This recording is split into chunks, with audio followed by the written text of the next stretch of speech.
Kita sering lupa bahwa di mana kita tinggal adalah tempat kita kembali.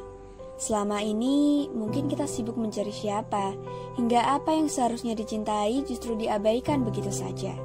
Sederhananya, lingkungan kita sendiri adalah tempat kembali yang seharusnya dirawat dan dijaga, atau dengan kata lain dicintai. Jika selama ini kita hanya menghabiskan waktu pada dunia virtual, di lain sisi kita dihadapkan pada kenyataan bahwa kerusakan lingkungan tak lagi bisa disepelekan. Saatnya kita sadari, time for nature. Banyak hal menjadi perhatian kita semenjak pandemi, termasuk aku yang tertarik untuk mengajak teman-teman kecil di rumahku untuk menjadi superhero lingkungannya. Menanam sejak dini seolah menjadi slogan yang pasti, padahal yang paling penting adalah implementasi.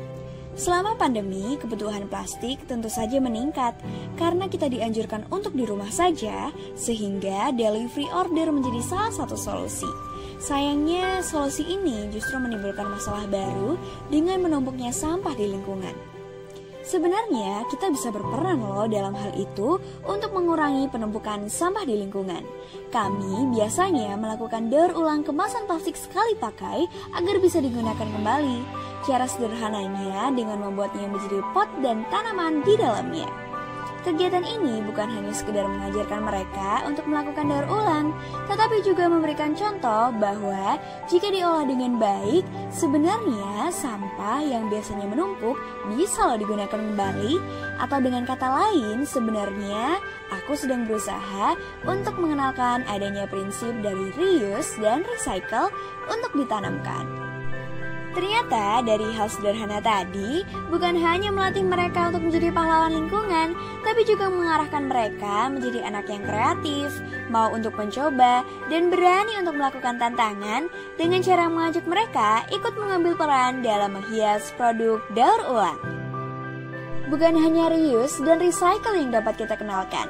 Cara sederhana untuk menerapkan prinsip selanjutnya atau reduce tanpa mengeluarkan uang adalah dengan mengajak mereka untuk memanfaatkan air cucian beras untuk menyiram tanaman. Bayangkan saja, jika kita bisa memanfaatkan hal kecil, ternyata kita dapat keuntungan yang cukup besar. Mulai dari kita bisa menghemat pengeluaran air bersih, mendapatkan tanaman yang subur, hingga menanamkan kebiasaan-kebiasaan baik pada diri sendiri dan para generasi bangsa. Bahkan dengan cara kita di rumah saja, artinya kita sudah menjadi pahlawan lingkungan sendiri, karena secara otomatis penggunaan kendaraan bermotor akan berkurang, bahkan polusi akan terkendali. Cintai lingkungan dan saatnya time for nature.